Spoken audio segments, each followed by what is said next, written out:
Tonight, many Democrats are rallying around their historic presumptive presidential nominee, Hillary Clinton. But not all of them. Senator Bernie Sanders and many of his supporters have not given up the fight and have not signed on with Clinton. KCAL9 political reporter Dave Bryan joins us now with more on the resistance and the unity campaign, Dave. You know, Hillary Clinton has the delegates she needs, but that doesn't mean that she and Bernie Sanders are ready to join hands and sing Kumbaya. Not quite yet. By any measure, Hillary Clinton has gotten more votes, won more states, and accumulated more delegates than Bernie Sanders. But many Sanders supporters see her as the poster child for the Democratic establishment. And polls show a lot of voters question her honesty and credibility. So the victory celebration was short-lived. The first time in our nation's history that a woman will be a major party's nominee. The joyous celebration for presidential candidate Hillary Clinton when she clinched enough delegates to win the nomination did not last long.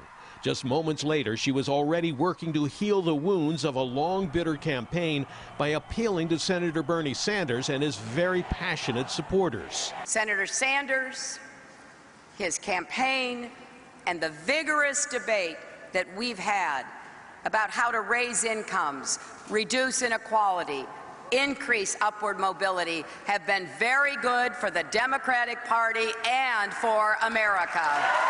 But it may take more than a little flattery to convince the Sanders supporters and undecided voters to support her.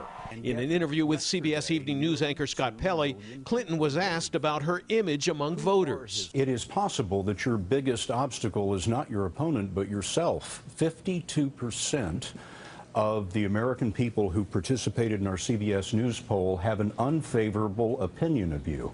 That is the highest negative impression of anyone ever nominated by the Democratic Party since we started asking that question in 1984. And what's happened is tens of millions of dollars of negative advertising and coverage that has been sent my way. And I know that it's up to me to take this base that I've built and expand it by reaching out to Senator Sanders supporters. Senator Sanders flew out of L.A. Wednesday morning, heading back home to Vermont. He can be a pretty stubborn guy. Democratic consultant Jim Manley, a Clinton supporter, believes Sanders may not be so eager to surrender his campaign or his supporters. He really believes in what he's doing, despite the fact that he's lost. So I am very skeptical that he's going to step aside anytime soon. I think, in fact, he's going all the way to Philadelphia. In fact, Politico posted an article entitled "Inside the Bitter Last Days of Bernie's Revolution," which quoted campaign aides as saying Sanders himself is at the heart of the rage against Hillary Clinton. Clinton was asked about that by Anderson Cooper on CNN. According to a Politico article, he feels, quote, rage against you. They say he's, quote, filled with resentment.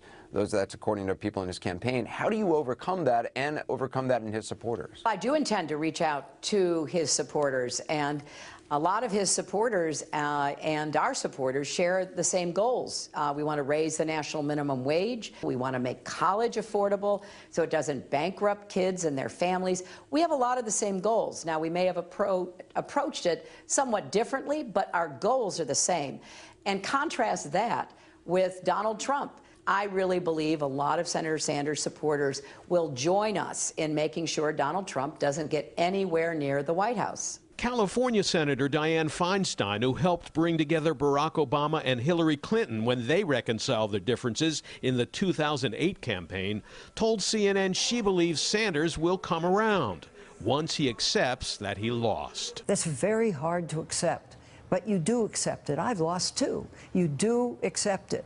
And then once you accept it, I think he'll see the obligation that he has, and that is he ran as a Democrat, and he should want the Democratic Party to prevail.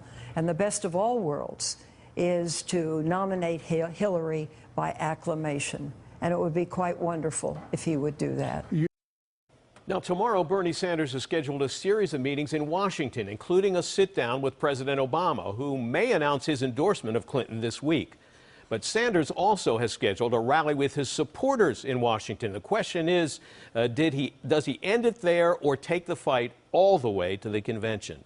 And Lena, that is the question tonight. Well, a lot of Democrats are asking. Right, especially his supporters. You know, what happens now? So he was at this rally in Santa Monica last night, and here's what Sanders said about what's next for his campaign. Take a listen. We are going to fight hard to win the primary in Washington, D.C.